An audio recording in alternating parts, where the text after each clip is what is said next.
In the sprawling, hyper-competitive world of global commodities, giants move mountains of raw materials with quiet, almost invisible force. They are the circulatory system of the modern economy, their names known only to a select few. For a time, Noble Group was poised to join this exclusive pantheon. It rose from Hong Kong with breathtaking speed. Its founder, Richard Ellman, was a former scrap metal dealer with a vision as vast as the oceans his ships would one day traverse. The company's narrative was intoxicating, a story of an Asian upstart challenging the established order. Noble wasn't just trading, it was building an empire. But behind the gleaming facade of its Hong Kong headquarters, a different story was taking shape. The ambition that fueled Noble's rise was intertwined with a ravenous appetite for risk. At its heart, Noble Group was a master orchestrator of physical supply chains. It didn't just bet on the price of commodities, it moved them. Imagine a steel mill in China that needs iron ore from Australia and coking coal from Indonesia. Noble would be the invisible hand making it all happen. The company would buy the raw materials, charter the massive bulk carriers to transport them across the sea. It was a complex, high-stakes logistical ballet, performed on a global stage every single day. The company's expansion was breathtakingly fast, fueled by the insatiable appetite of a rapidly industrializing China. As China built cities, railways, and factories at an unprecedented rate, it needed more of everything. To fund this expansion, Noble turned to the banks, borrowing vast sums of money. Debt became the fuel for its growth engine. This reliance on borrowed money, however, created a hidden vulnerability. Noble Group sold a compelling story to the market. It was an asset-light trader. This was a crucial part of its identity and its appeal to investors. Unlike its rivals, who owned vast networks of mines, smelters, and oil fields, Noble claimed to be different. The true problem lay in how Noble accounted for these deals. It used aggressive accounting techniques, particularly something called fair value accounting. In simple terms, Noble would sign a 20-year deal to buy coal from a mine and then estimate the total profit it would make over the entire 2-decade period. The profits were not cash in the bank, they were optimistic forecasts. This created a massive and ultimately fatal disconnect. The company was booking billions in paper profits, while its cash flow from operations was often weak or even negative. The entire system became a self-perpetuating cycle. Book aggressive future profits. Use those impressive profit numbers to raise more debt from banks. It was a house of cards, built on a foundation of optimistic assumptions and financial engineering. In the world of commodity trading, one name loomed larger than all others: Glencore. Led by the legendary and fearsome Ivan Glasenberg, Glencore was the undisputed king. A secretive and powerful trading house that combined a massive physical asset base with an army of hyper-aggressive traders. For Richard Ellman and Noble Group, Glencore was both a rival and a benchmark. The ambition was not merely to succeed, it was to supplant.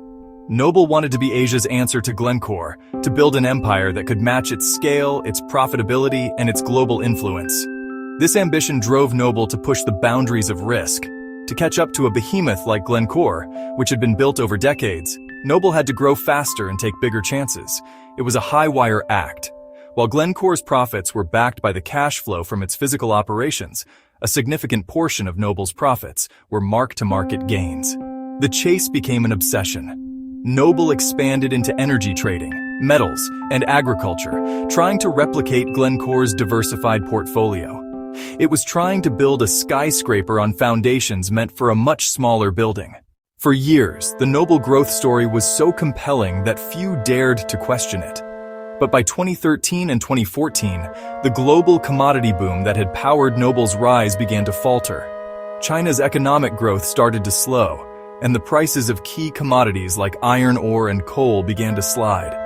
The optimistic assumptions that underpinned its multi-year supply contracts and its mark-to-market profits were suddenly looking shaky. The tide was going out. The first visible signs of trouble appeared on the company's balance sheet. Its debt levels, already high, continued to climb to alarming heights. The company was forced to sell some of its crown jewel assets to raise cash and pay down debt. While the sale brought in much-needed funds, it was a clear signal that the company was in distress. The share price began a steady, painful decline, and credit rating agencies started to sound the alarm, downgrading Noble's debt closer to junk status. The cracks in the armor were widening, and a devastating blow was about to land. Noble's business model was fundamentally broken in a world of falling commodity prices. The match that lit the fuse was struck on February 15, 2015. A previously unknown research firm calling itself Iceberg Research published a scathing report that cut to the very heart of Noble's financial integrity. The report's title was blunt: Noble Group, a repeat of Enron. It accused the company of systematically misleading investors by using accounting tricks to inflate its assets. The Enron comparison was toxic. Enron, the Houston-based energy trading giant, had collapsed in 2001 in one of the most infamous corporate scandals in history. The parallels Iceberg drew were chillingly specific. Like Enron, Noble was a trading company with opaque finances. Like Enron, it relied heavily on mark-to-market accounting. Noble's response was swift and furious. The company vehemently denied the allegations, dismissing Iceberg Research as the work of a disgruntled former employee. The damage was done. The seed of doubt had been planted, and it began to grow uncontrollably. The Asia's Enron label stuck. Banks became hesitant to extend credit, and trading partners grew wary of doing business with a firm facing such serious accusations. The Iceberg report opened the floodgates. Suddenly, everyone was looking at Noble's financial statements with a far more critical eye. Analysts, journalists, and investors began to dig into the company's quarterly reports, trying to understand the arcane accounting that had propped up its profits for so long. What they found was alarming. The company's balance sheet was loaded with billions of dollars in net fair gains on derivative instruments, the very paper profits that Iceberg had flagged. These were not gains from selling real products.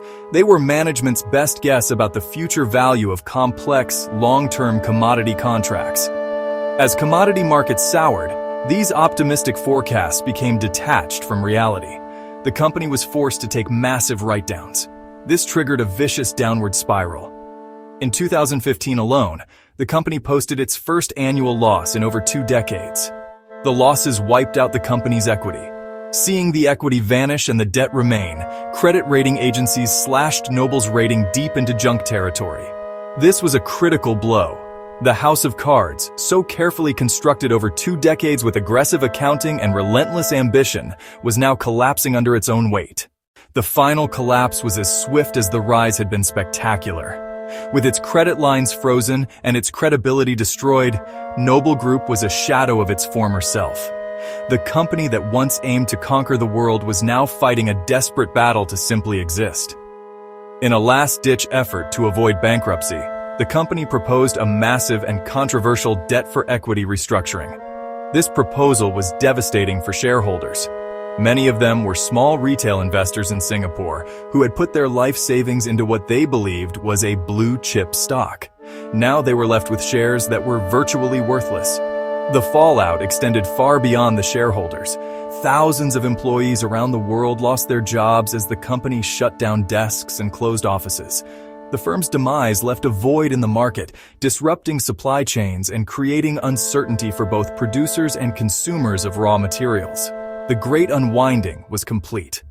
Billions of dollars in market value had evaporated, turning into dust. The story of Noble Group became a brutal lesson in corporate hubris and financial illusion. The dream had turned into a nightmare. The ghost of Noble Group now haunts the world of commodity trading.